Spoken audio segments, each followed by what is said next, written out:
Namo tassa bhagavato arhato samma sambuddhassa.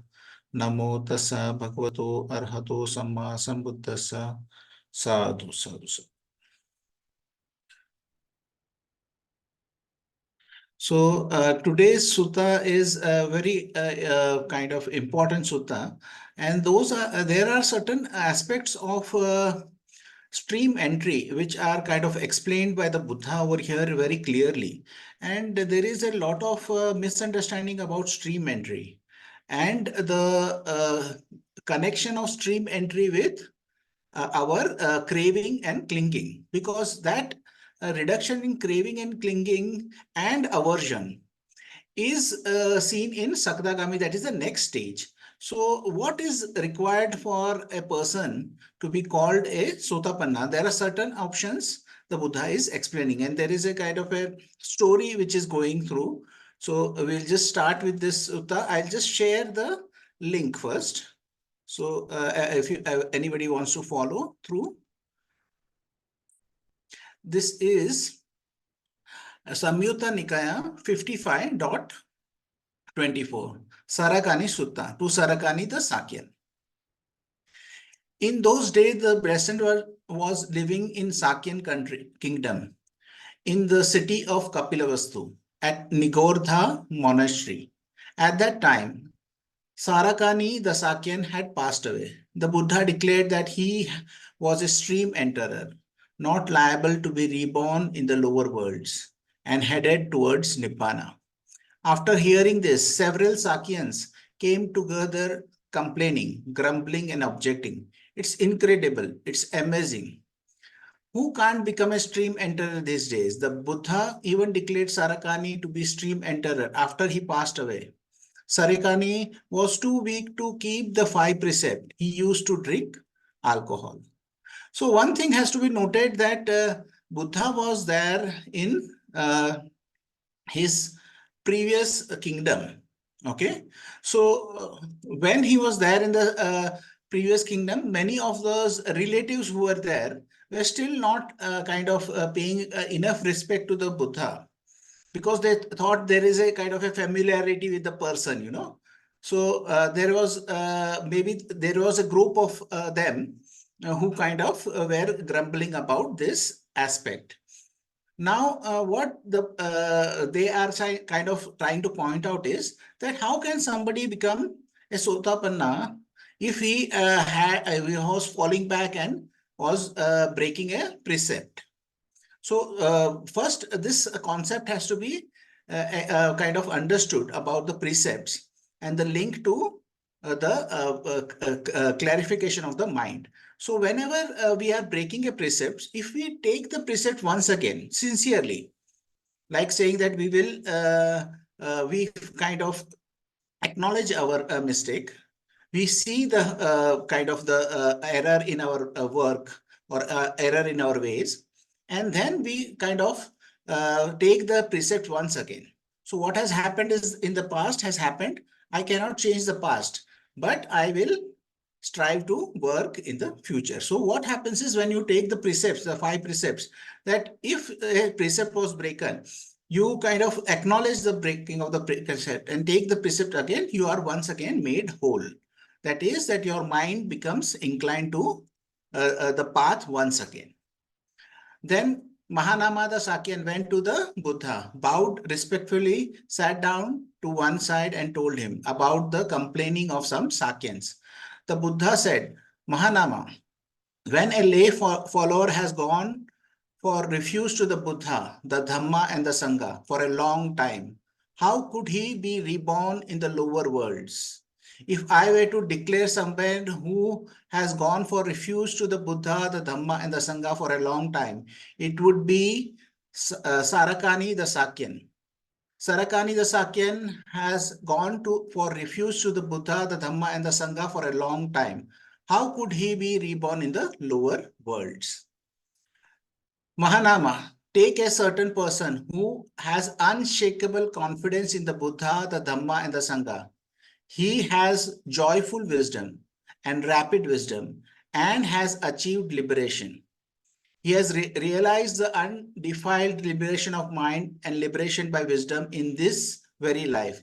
He lives having realized enlightenment with his own insight due to the abandoning of defilement. This person is permanently freed from taking rebirth in hell, the animal world, the ghost world. He is permanently freed from taking rebirth in any miserable world.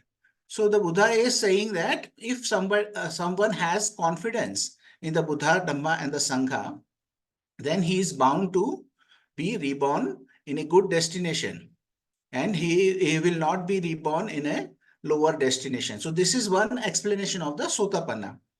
That sotāpanna is bound for a good destination. It can be human destination, it can be deva destination, but it cannot be anything less than human. Anything less than human means the hungry ghost, the animal, and the hell space. So any of the hell realms, he will not be reborn.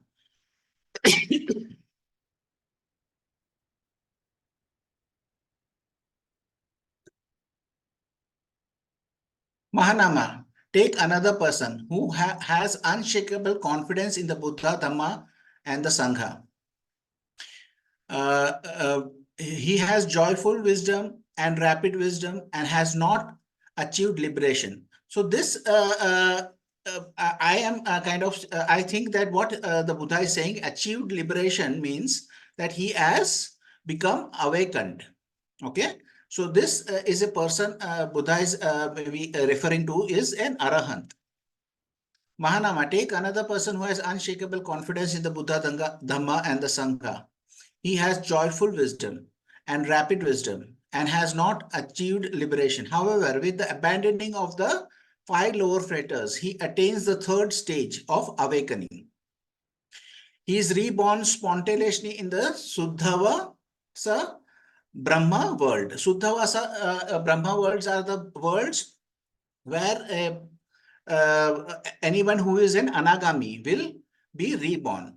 So there are 5 Brahma lokas over here, and that any of the Brahma loka, according to his merits or how much his mind is freed from the defilements, he will be reborn over here. So over here, a person has very subtle kind of defilements. So one defilement is to be reborn in a human kind of become something human. Then there is a wish to become a deva or be reborn in a deva world. Then there is restlessness is there. There is conceit, I am. That is a small conceit like saying that I am able to achieve the jhanas. I am able to go into cessation. So this I which is there is still there, which is a very faint I. And then there is ignorance is still there in one who is an anagami. So there's subtle things which are there, we are purified when he is reborn in the Suddhavasa. He attains final Nibbana there and is not liable to return from that world. This person too is permanently freed from taking rebirth in hell, the animal world, and the ghost world. He is permanently freed from taking rebirth in any miserable world. Mahanama, take another person who has unshakable confidence in the Buddha, the Dhamma, and the Sangha. But he doesn't have joyful wisdom or rapid wisdom, nor has he achieved liberation.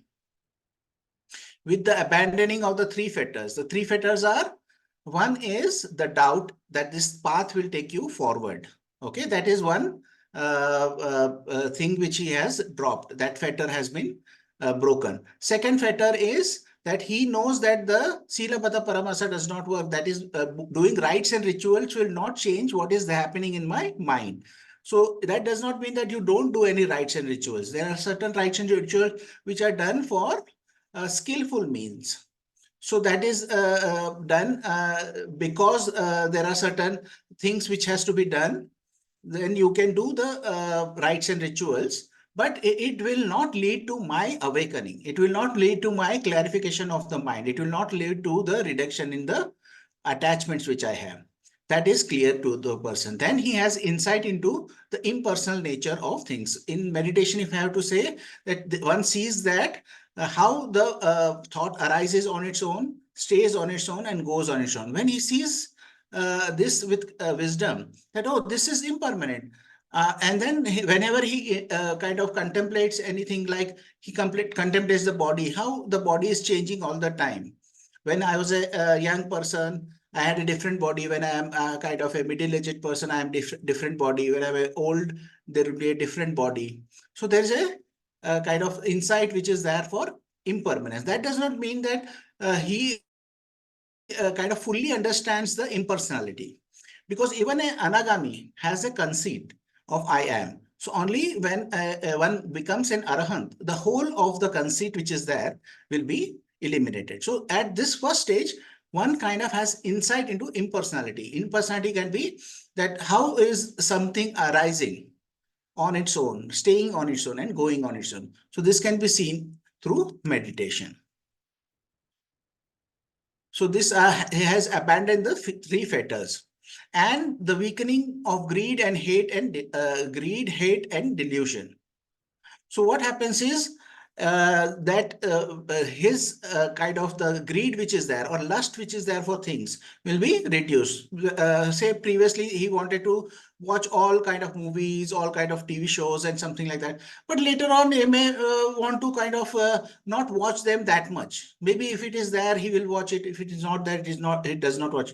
So then his lust for what is required through sensual pleasures will be reduced through the eyes, through the ear, through the nose, through the tongue, through the tactile, and through the mind. So some people are addicted to thinking about certain things, philosophizing, and all those things which are connected to the mind. That is reduced. And then hate and delusion is also reduced. What is the hate is aversion is there. So I don't like to see this. I don't like to hear this. I don't like to smell this. I don't like to taste this. I don't like to touch this. I don't like to think about this. So all those things are aversions which are there, will be reduced. That does not mean that one cannot be overpowered by the lust or overpowered by the aversion. Still, he may be overpowered by hate or aversion, and he may be overpowered by the lust and get caught up in greed. There is a sutta where somebody comes to the Buddha and he's asking the questions to the Buddha. And then one of the question where he asks is that why does somebody kind of get attached to lust, and how the aversion? Then the Buddha says that as of now, the mind has not fully developed, and as it develops more, then it will be free of those attachments. So as per the commentaries, this question was asked by somebody who was a Sakadagami. That is the reason he's saying he's kind of surprised that even if he has been a Sakadagami, why does certain times the lust kind of overrun his mind? So that means that there is an overall reduction, but certain times the mind can be overtaken by lust. So that is a very kind of important thing which we need to know about such things. He is a once returner. He is once returner means he may return one as a human being, and then that would be his last birth. He comes back to this sensory world once only, then makes an end of suffering. This person too is permanently freed from taking birth in hell, the animal world, and the ghost world. He is permanently freed from taking birth in any miserable world. Mahanama, take another person who has unshakable confidence in the Buddha, the Dhamma, the Sangha, but he doesn't have joyful wisdom or rapid wisdom, nor has he achieved liberation or awakening. With the abandoning of three fetters, he is a stream enterer, not liable to be reborn in the lower worlds, headed towards Nibbana. So, this person too is permanently freed from taking rebirth in hell, the animal world, and the ghost world. He is permanently freed from taking rebirth in the miserable world. So, the Buddha explains that a person who is a sotāpanna can be of two varieties. In one other sutta, the Buddha says he can be taking rebirth in 2 or 3 times as a householder before awakening, or he can maximum have 7 rebirths. And this 7 rebirths can be in any realm, in human or deva. So there is one sutta where the Buddha says that this person is a sotāpanna, but when he is reborn in a Devaloka, he subsequently is reborn in the next 7 births, which are the next 6 births. 1 birth he takes in the Devaloka. Next 6 births are also in the Devaloka. And after the last birth, he is kind of freed from all attachments. So then he becomes a arahant. So that is the thing which is possible for a stream enterer. Mahanama, take another person who doesn't have unshakable confidence in the Buddha, the Dhamma, and the Sangha. He doesn't have joyful wisdom or rapid wisdom, nor has he achieved liberation. But he still has these qualities: the spiritual faculty of faith, the spiritual faculty of energy, the spiritual faculty of mindfulness, the spiritual faculty of collectedness or concentration or samadhi, and the spiritual faculty of wisdom or panya. He understands the teaching proclaimed by the Buddha after contemplating them with a certain degree of wisdom. This person too doesn't go to hell, the animal world, the ghost world. He doesn't go to any miserable world. So now what is traditionally taught, the Buddha is also saying this thing about somebody who is accepting the teaching by reflection. That means that somebody like us who are coming over here, getting a gathering, and what we are doing is we are reading the teaching of the Buddha.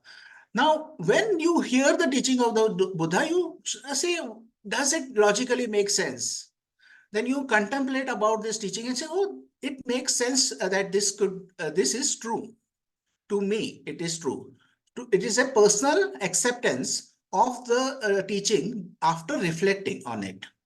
So when a person has accepted this teaching after reflection, then one can consider oneself as a sotāpanna, because the Buddha is promising that one person will never be reborn in a lower world.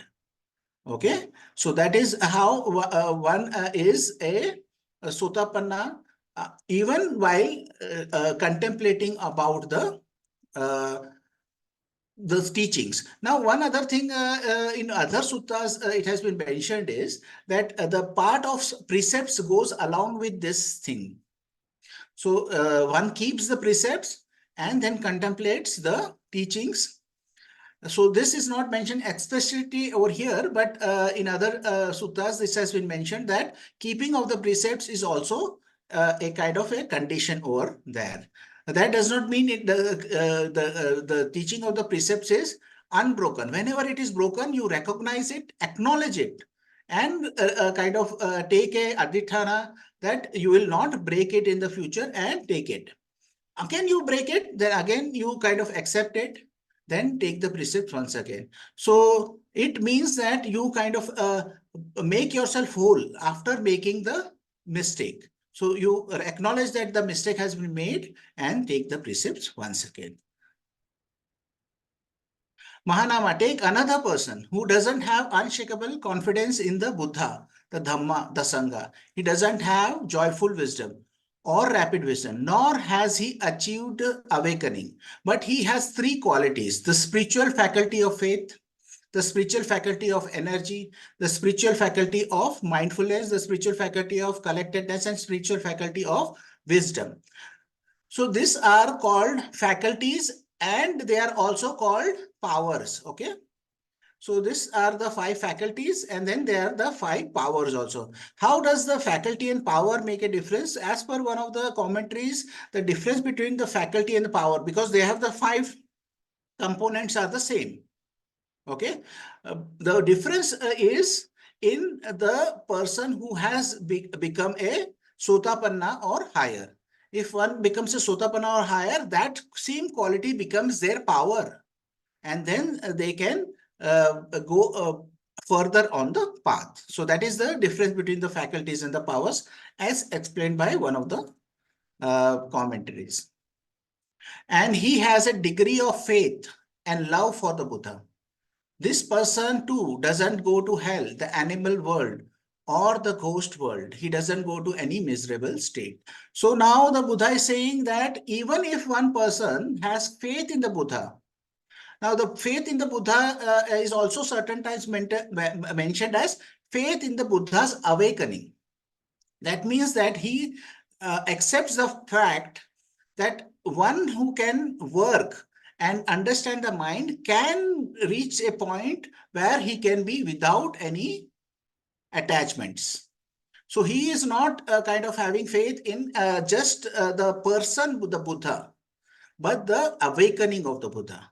That means he has the confidence in the Bodhi. He has the confidence that one who, if he kind of strives, then they can reach a point where there is no craving in one's mind. So one understands the cause and effect relationship. So if there is a cause, there is a effect. So if this arises, that will come to be. If this ceases, that will cease. So he has this confidence in the awakening of the Buddha. And that confidence also, one can consider oneself as sotāpanna, because he has the confidence he will never be reborn in a lower world. Mahanama, if these great Sala trees could understand that what was said, I'll read once again. Mahanama, if these great Sala trees could understand what was well said and poorly said, I would declare even these Sala trees to be stream enterers. Why can't this apply to Sarakani? Mahanama, Sarakani the Sakyan was keeping his precept well during the last stage of his life before death.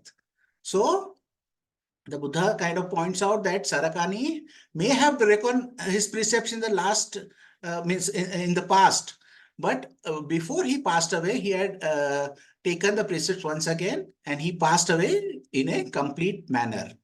So whenever one breaks the precepts, one should not blame oneself, because the breaking of the precepts is also a function of the habitual tendencies of the mind. So one should not blame oneself. One should acknowledge that this precept has been broken. Then one should say that I will strive to keep these precepts in the future. One way of kind of acknowledging is you acknowledge with a Kalyana Mitra. Or you can, if you have access to a monk, then you can go to a monk and confess to the monk that such and such precept has been broken by me. Bante, please give me the precepts once again. Or he can go to a Kalyana Mitra and acknowledge to the Kalyana Mitra that, see, my this and this precepts have been broken. I understand the error in my ways, and I will strive to keep the precepts in the future and then take the precepts. If he does not want to go to a spiritual friend, then what he can do is he can just by himself take the precepts in his mind, acknowledge the error which has been done. In his mind himself, he can kind of acknowledge that I will strive to keep the precepts in the future, and then take the precepts, and still he will be considered whole. Because taking of the precepts is a personal choice, and keeping the precepts is a personal choice. But we are also kind of tethered by kind of the ignorance, okay? So we have attached ignorance. So we have not given up all our ignorance. We have not given up all our habitual tendencies. So there is a possibility that we fall back on our habitual tendency. So you should not have a lot of guilt in that. The guilt can be counterproductive on the path. So whenever you find that you have broken the precepts, you take the precepts first, acknowledge that this has been broken. Such and such has happened. Just acknowledge that. Then what you do is you say that I will strive to keep the precepts in the future, and then take the precepts.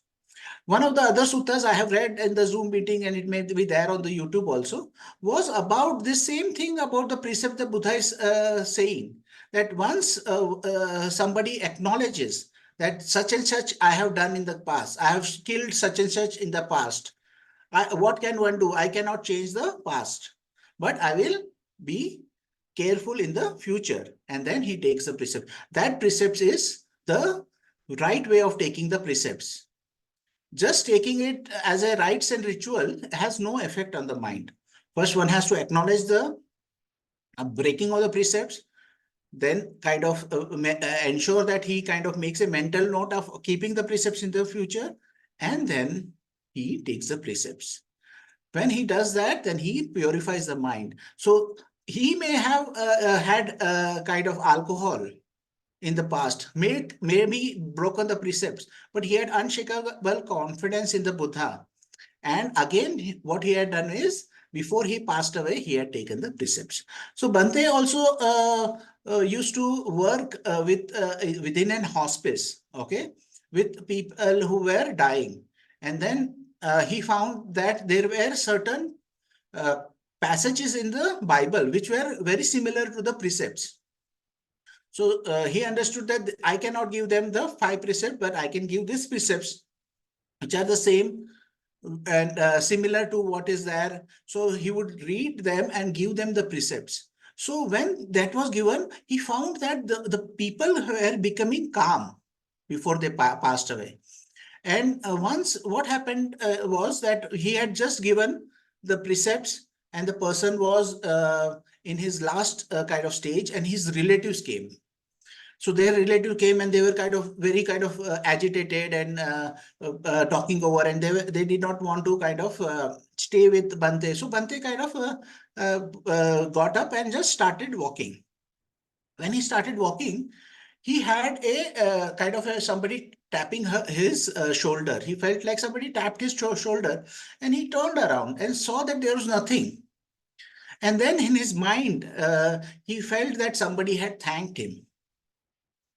And then he then somebody came out of that room. He had just and he found out that that person had just passed away. So there is also a monk who has done research on people who are dying. And before dying, if you are taking the precepts, he has concluded that the person can go to heaven. But that does not mean that one is free from whatever wrong he has done in this lifetime. Okay, whatever wrong he has done in his lifetime, he has to pay for. Maybe he will pay for later. The one story is about a king who loses his wife, and he comes to the Buddha for 7 days. And after coming to the Buddha for 7 days, Buddha does not tell him. He keeps quiet. When he comes on the 8th day, the king, I think Bimbisara is there. King Bimbisara asks the Buddha, what is my fate of my wife? The Buddha says that she is there in heaven. And King Bimbisara is happy, and then he goes away. Then the monks ask why king was not told for 7 days about the state of the queen.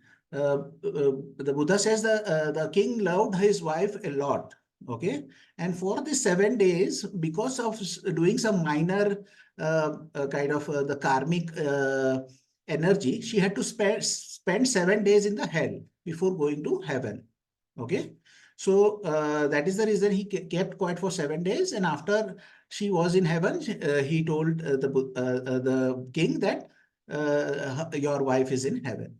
So that is how we can understand that whatever we have done, we have to pay for that in our karmic journey, in the long journey which we are having.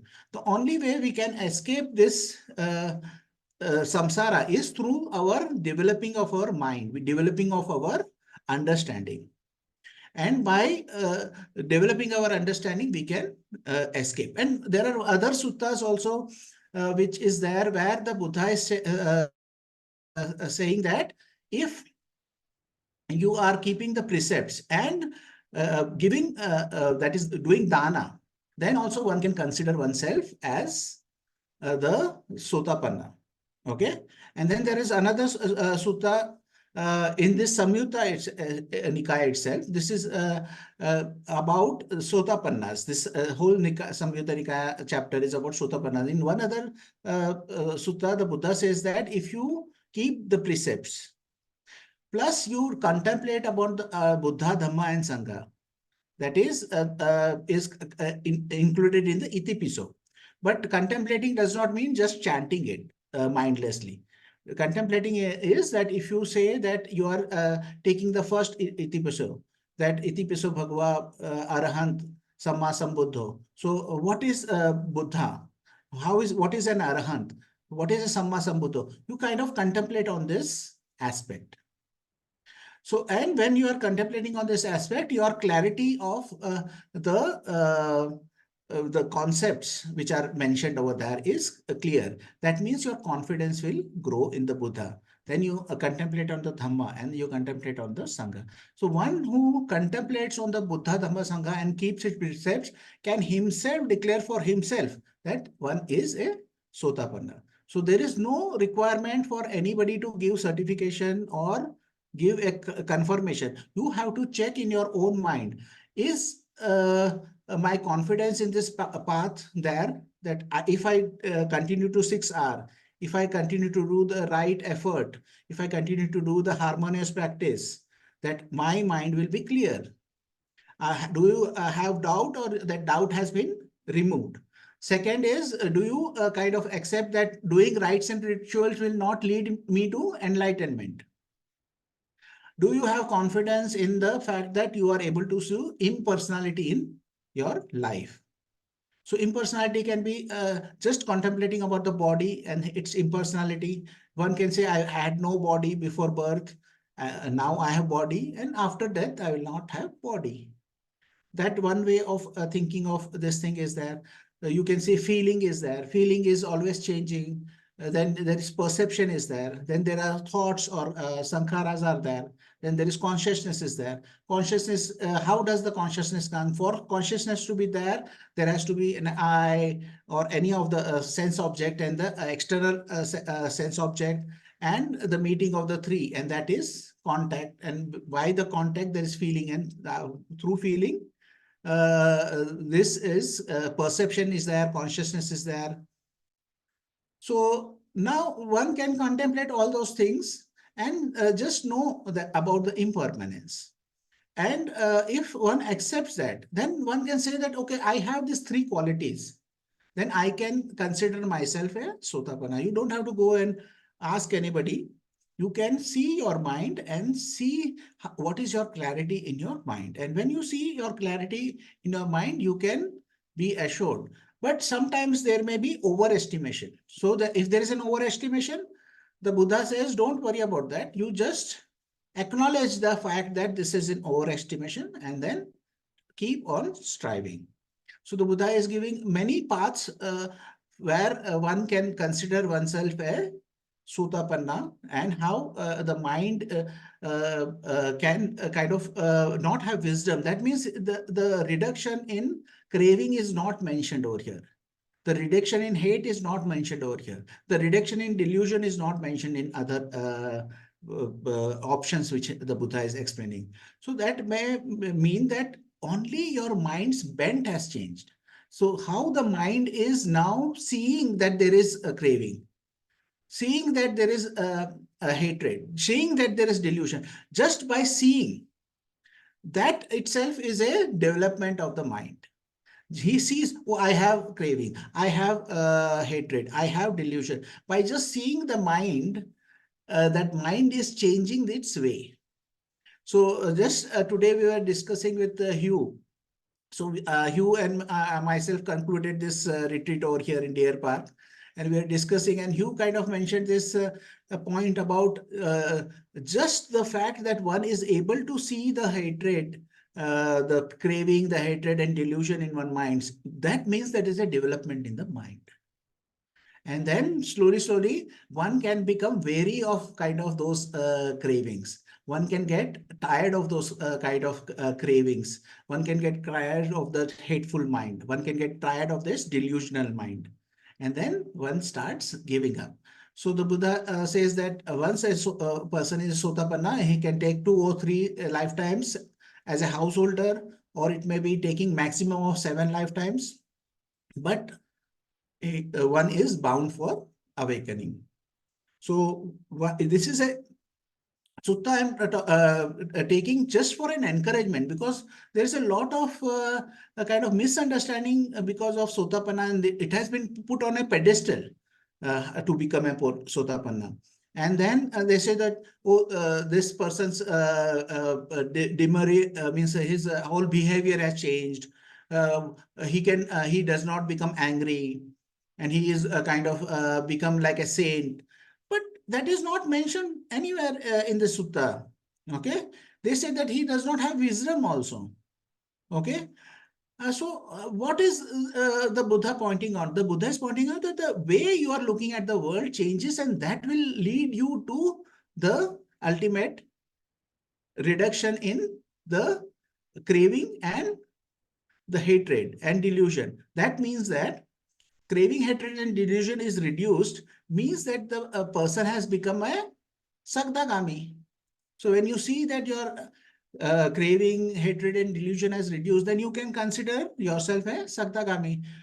Once your practice is still progressing, then one can see that there is no craving for anything, which is like lustful cravings are not there. When the lustful cravings are not there and the hatred is not there in your mind, then one can say that one is a anagami. So one can check one's mind and come to conclusion that where one is there in the path of practice. Okay. So this is a kind of a encouragement, I think, regarding the practice and the path. So is there any questions on this? Hello, Bante. Hello.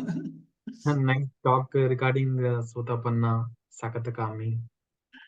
Bante, just I have, out of curiosity, I was asking, like, in the last paragraph of the sutta, it was mentioned about sala trees. Uh, Buddha says that I can declare these, if they understand these things, sala trees, I can declare that them to be a stream enterers. Correct. Just out of curiosity, just I want to ask whether the trees are having any such realms. See, a tree is considered to be a kind of a being. Okay. So there are certain kind of karmic actions which we do. Based on that, one is born as a tree. Okay.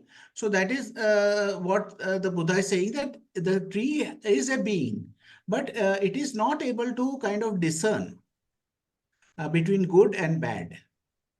It has certain kind of emotions, like the scientifically kind of tested and proven emotions, like it has fear, it has sympathy, it has cooperation.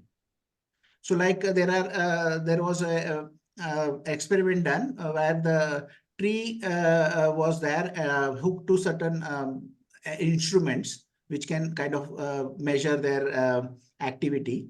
And then there was a leaf cut or a branch cut, and there was a lot of pain which was there in the tree. Then what they did was they kept the tree separate, and there was another tree which was opposite to that. And that tree was cut, and there was certain activity from the tree which was hooked up. So it had sympathy for that other tree, or in a sympathy of that the pain it would able to feel. Then there were kind of experiments on roots, and they found out that there are certain trees which are like mother trees, and they kind of manage the resources of the area of the jungle. That area of the jungle, if there is a drought coming, then it will pass on the nutrients to the weaker trees, and it manages the nutrients, and that is the reason certain areas of the jungle, even in droughts, don't go dry. So those kind of things are there by the tree. The tree can do those things, but the tree cannot discern between good and bad. And there are instances where Bante said that he could, or I think Sister Khema could hear the trees. So there was an instance which happened in Dhamma where Sister Khema had gone for a walk, and she kind of could hear somebody talking, saying that I am going to be cut. Please save me. And she was not sure what is happening. Then she went to Bante and said that I heard that. So he said, investigate what is happening. It can be possible that the tree can speak. So then what she did was she went to the other farm, the next door, and she asked, "Are you planning to cut those trees?" So he said, "Yes, who told you that? We went there a few days ago and we planned to cut those trees." So sister said that we don't want you to cut those trees. And then I'm not sure, I'm not clear about that, but I think that part of the land was also coming under our Dhammasukhas, because Dhammasukha is a 100-acre land. So they kind of negotiated, and then that those trees were not cut. So this is one instance where a tree can speak, that is experience. And then there are other experiences also of meditator who could see that the tree was able to speak. So there is a kind of a way. One possibility could be that there was a deva in the tree who could kind of speak, or you could say this tree has spoken. So I don't give kind of much importance to those things, because psychic things are a separate thing. We are a path of kind of wisdom. Okay. So we are a path where we understand our own mind. We don't want to understand everything which is there around us, and we don't want to develop powers of psychic or anything. We have to just develop the understanding of wisdom. So, but just to understand this concept of trees, is that they are beings. And I'll tell you about one of my students who was in meditation, and he said that I would always get happy when I think of big trees. So when he started his meditation, so we had asked to kind of remember a puppy or a small kid, but he would visualize a tree and his heart would be filled with joy. And then he kind of progressed in meditation well. He was in fourth jhana or something like that. And then he said that I had maybe in quiet mind, he had a vision that he was a tree in his previous life. And he was a very big and and kind of beautiful tree, and there was lights coming out of the tree. And he said he could kind of feel that he was in the previous life a tree. So that can be also considered as a possibility, or one of the possibilities, that a being which is there, a tree, can be born as a human who is there can be born as a tree. Based on the karmic our cycle, we will be reborn as whatever possible realms which are there. And the last question of this Yes. context, like, can we call trees to be in lower realms? I am not sure, but they are born on Earth, so maybe they can be considered to be neutral or something like that. But Bhante kind of speculated upon that, but there was no kind of conclusion. Thank you, Bhante. Okay. Bhante, for elaborating the examples. So, Which is thank Bhante, you. I would like to ask you one question. Yes. This Sarakani was a drunkard, and he got his nirvana at the deathbed. Correct. Is nothing but at the time of death, one fruition will be there, because Correct. he's in the Magga, Correct. in the path. Correct. That has happened, and why Buddha says about precepts and he took precepts at the time of the deathbed, and he got his sotāpanna or something. Correct. That is one question. Second question, now you spoke about we are only having the feelings of the trees, that they are also beings, and before touching them or taking any, like a vegetable, immediately we do our namaskar and pluck it. That is happening. Correct. Now you have fully enhanced their role in the as beings, with scientific examples and our sisters Correct. speaking to them. Correct. In such a case, how can we eat? We cannot eat non-veg. We cannot eat even vegetables also. As far as my knowledge goes, it is only Okay. touch. They don't have the proper touch, sparsha. the one of the sense doors. That is why we are eating the vegetables. See, see, but Buddha has not kind of said anything about not eating even any kind of plants, but the Buddha is also saying that in this kind of realm of human beings, one cannot avoid kind of hurting. One cannot have cannot manage one's karma in a way that you can eliminate your karma. That is, management of karma is not possible. There are certain karmic this thing which are always possible, which will be happening. Like when we are breathing. It depends on the volition you want to convey. That is the volition is the more important aspect of our Buddha's path. This is the origin for the creation of God and others. In Taittiriya Upanishad, I would like to tell you, in Taittiriya Upanishad, every being is eating the lower beings, small beings. Because that has to be, because we are doing thing by eating the other beings. And they created a God, and God has created us. And because of the God, and we are having the food and surrendering to Him first, and we are taking it, and the entire sin is passing on to Him. That is how Taittiriya Upanishad comes with the conclusion that God created this world. So that I cannot kind of comment on the Upanishad. This is how beings are being eaten by them. Without food, we can't survive. That survival aspect, whether we are eating vegetarian food or non-vegetarian food, that is how this particular aspect is taken into consideration, that they created the God. Upanishad speaks like that. Okay, that is a different kind of a perspective. Agreed. Agreed. What you are speaking, everything is agreed. This is what actually, because they speak in the books, Hindu literature, that they don't have touch door. And immediately if you cut it also, it will come up again. Correct. But see, one thing about farming, one has to understand that there is a lot of killing which happens because of farming. See, first thing is there was a forest. Okay, you have to clear the forest. Okay, now when you clear the forest, whatever beings was there living on the land has to die. Okay, there is no other way.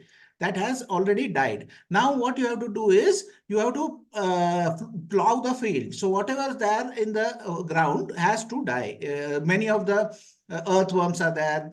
Many of the beings are there. Die when you plow the land.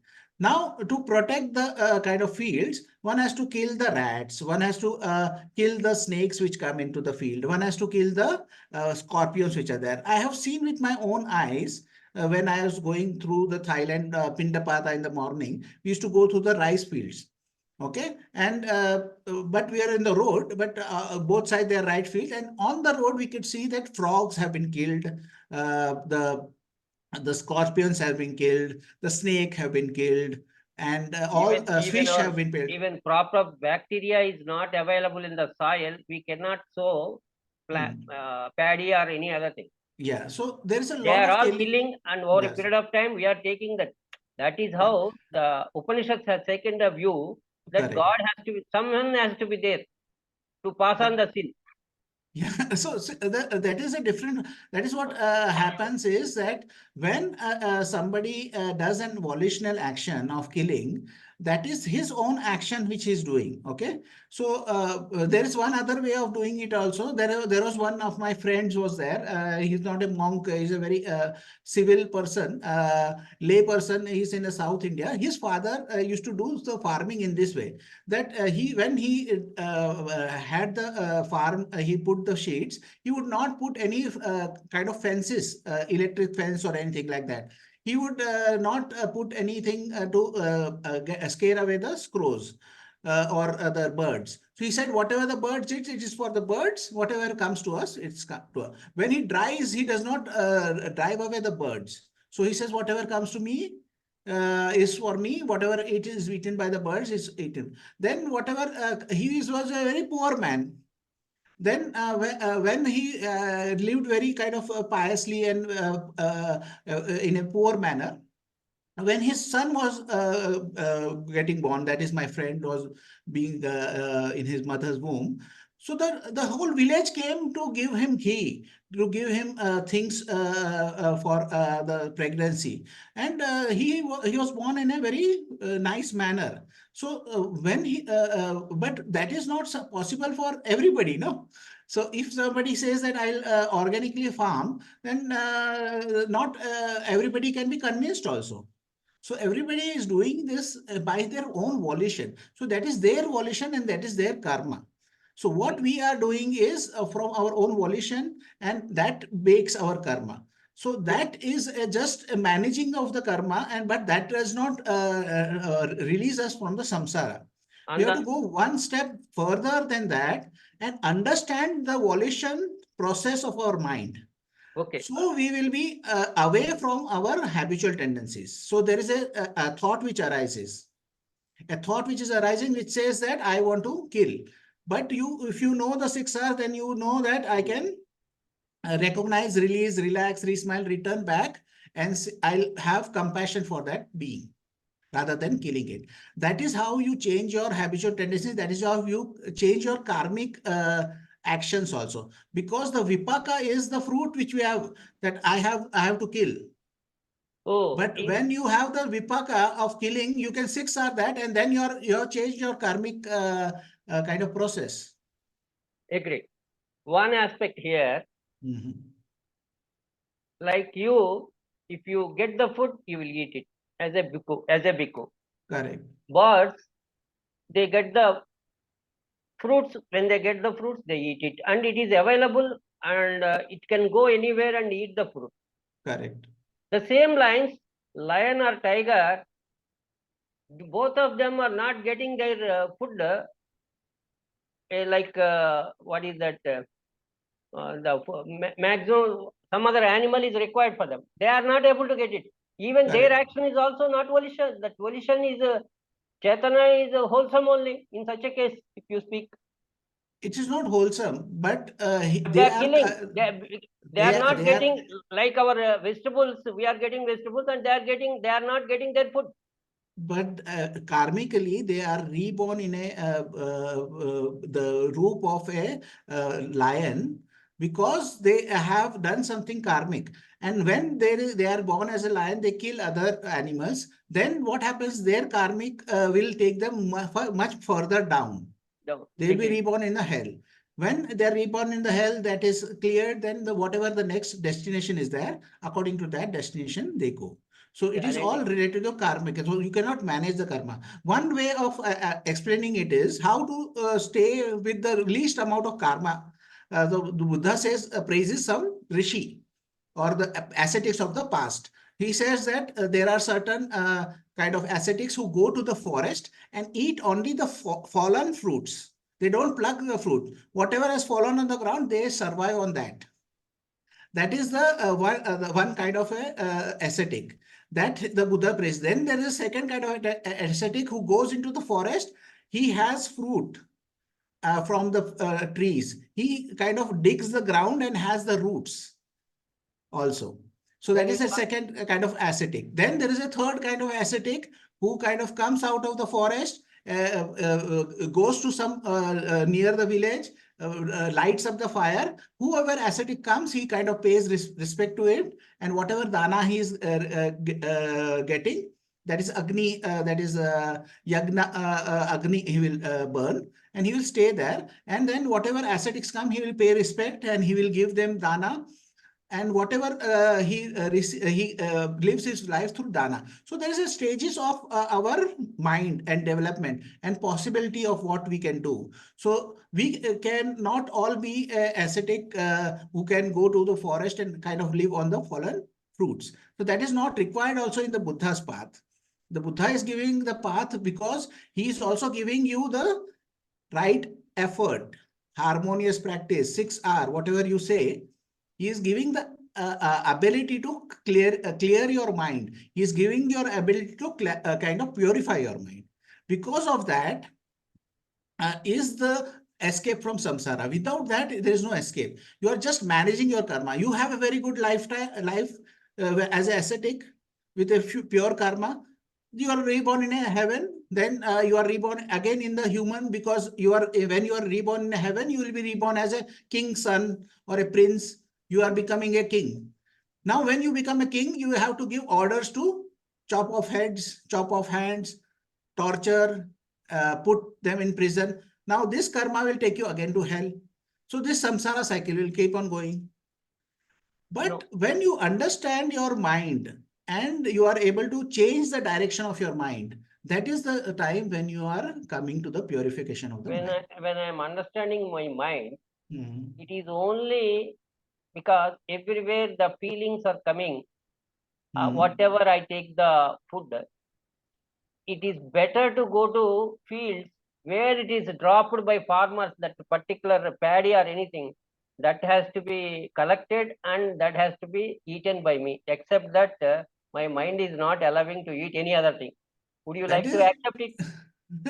It is up to you how you live. That is the only way, because when I go to a tree, the tree is also having some life and my mind is getting disturbed. Always I fold the hands before it and plucking it. Yes, but you have to have the balance. That is the reason this is the middle path. You should not go to any extremes.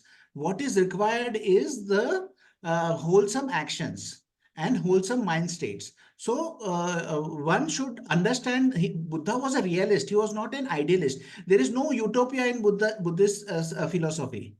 There is no time when everything is good and everybody is good. In the times of the best times, when the human life is 100,000 years, the Buddha gives us certain things which are as ailments. That is, hunger is an ailment.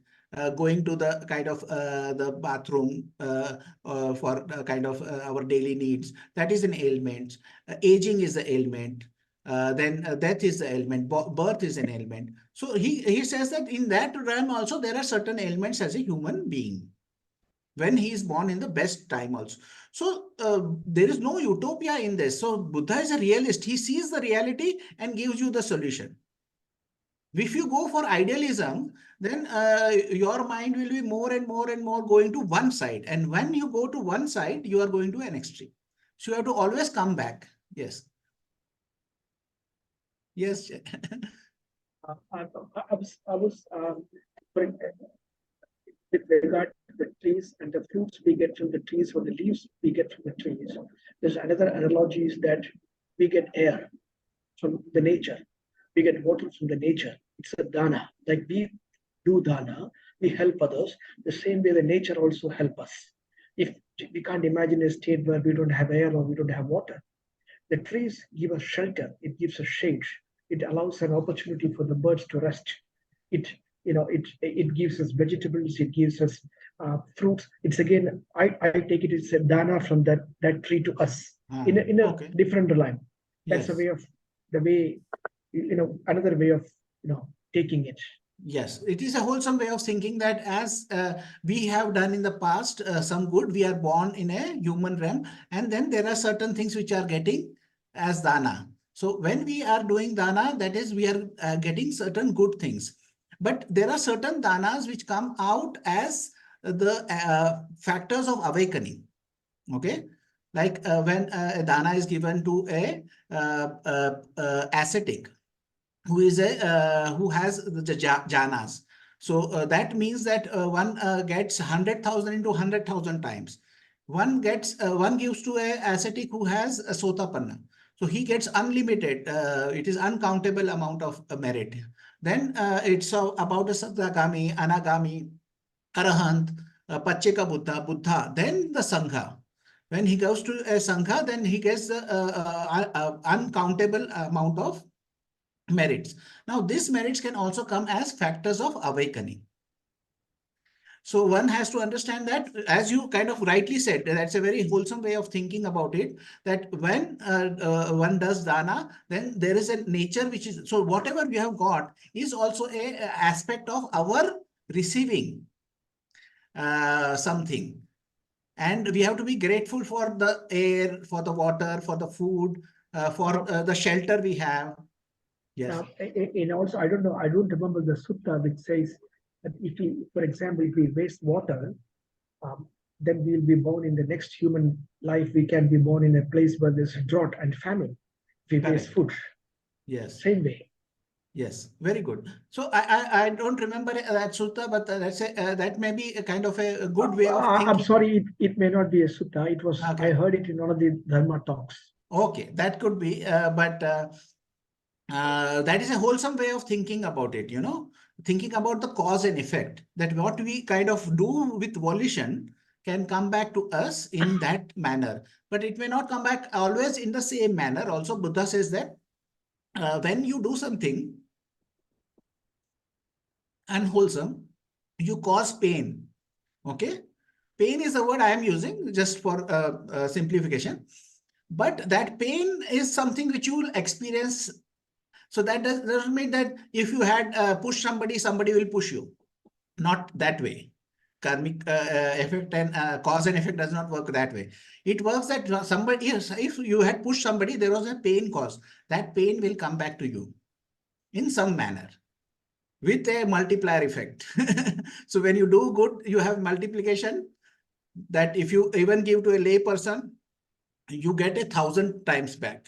If you give to an animal, 100 times back you receive. So in that sense, if you do an unwholesome also, there is a multiplication. So you can get back in a more manner, in that sense, the pain which you are there. If you have enough of those things which you do, then you can be reborn as a hungry ghost. Like you say that you have kind of had this dana of food, shelter, water, air, but when you are not giving back, then you may be reborn as a hungry ghost. Then if the karmic is more energy, negative energy, then you can be reborn as an animal. Then you can be reborn as a in the hell. In the animal also, if you have given dana and you are not kept precepts and you are reborn in an animal, because you had given dana, you will be born in a king's stable kind of thing. Now the king's table could be anybody, rich person's house, you know, a dog is there, a cat is there, how well they are kept. They're given food, they're given shelter, they're given everything they want, you know. So, but what you can see is that they may have done dana, but they have not kept the precepts. So that's the reason. So Buddha is mentioning in one of the suttas this example. So the Buddha is talking about the actions and reactions in many different ways in many other of his suttas. But one has to be in balance. So always come in balance. If you see I am here, then come over here. If you see I am here, then just come back over here. Just stay in balance and use the 6 hours as much as possible. That is the way you are changing your habitual tendencies. Okay. Yes, Bante. Just I want to add, Bante. Yeah. Like I was saying, I have read from Dhamma Sukha website, like after Tim guide. In that one statement is there, like intention matters. Intention matters, not the end results. No, that is also not, I mean, end result is also a matter. Intention is to be careful, okay? One has to be careful of that, and one has to be mindful also. If one is not mindful, then what would happen is he would have the execution is there, which is wrong. So the end result also matters, but the intention is the most important thing. Intention is more important. Yes, Bante. More important, yes. I was saying because like Sharma sir was saying that when I pluck any fruit, it may hurt them. Like our intention is not to hurt them. We can think in this way, but I think. Yeah, but being respectful comes, to the, if the it feeling. is only a feeling comes when I go to the tree. Then and there it occurs. It doesn't mean that he can guide me like this or that. And No, one more question I would like to tell you. When our teachers are speaking, these speakers are coming on Wednesday and others, they must read the Vimala Ramsi Bhante's books. Okay, that is a good suggestion. Let them, because they have not even seen him, and they are speaking Tanisari Bhikkhu or someone else. They are of a dry insight meditation. it is better to have the exposure to our Twim Vimalarams' books are there. That is part 1 and part 2, what he spoke in the with suttas, particularly MN Sutta. Correct. MN Suttas, he is very relevant and he spoke a lot, and SN also, Samyukta Nikaya also. And such things are quoted in their speeches. It is better the learners or beginners will have a proper understanding of our film practice. Instead, these people are going towards Dhansari Bhikkhu's quotes, and simply whatever it is occurred, like Goenkaji when we were there, the same thing will continue. It is something, film practice is different from that. Brahma Vihara is different. This is what required for the teachers you are appointing on each day, on a particular day.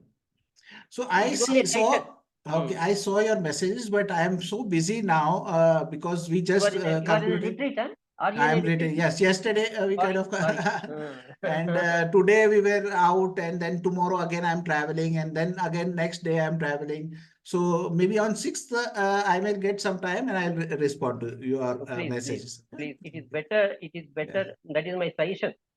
They have not seen him even. No, they have seen him. They have spoken to him. Everybody who is currently doing, other than Manjula, who is there, who is not coming for Zoom meetings, everybody has met, and at least on Zoom meetings they have spoken. And Sachin has many times interacted with Bhante. So, but your suggestion is good. That even when I mentioned about Dhanisari Bhikkhu or Sumedho, such great people, no, don't speak all such names before me, he said. In one of the retreats. They are worried about their Thai meditation, they are so much attached to that. Do you want to get attached? Like that, he put me a question. Thai meditation, and Tansar Bhikkhu is some other ashram is running. This ashram people, ashram means, what is that? Monastery. The monastery is what they are running, including Sumedho, is more worried about the Dhutang practices instead of salvation, he said. That he mentioned to me. Dhutang is a practice only, their own practice, ascetic practice. They have some practice. He is more worried about that instead of other things. Tell me, sir. I have taken note of that, and let me because on 6th maybe I'll get some time, so I'll get back to you. Okay. Please guide them. Please guide them. Okay. But I accept that one should listen to talks. I still listen to Bhante's talks. I still listen. I've heard hundreds of books are available. That is part volume 1, volume 2. Wherever he gets a point, he will answer to the question like that. He puts his answer. Okay. Very straight. Yes, very good.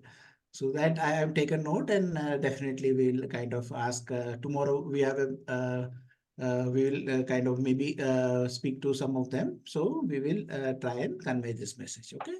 So okay, sadhu. Okay. So is there any other question?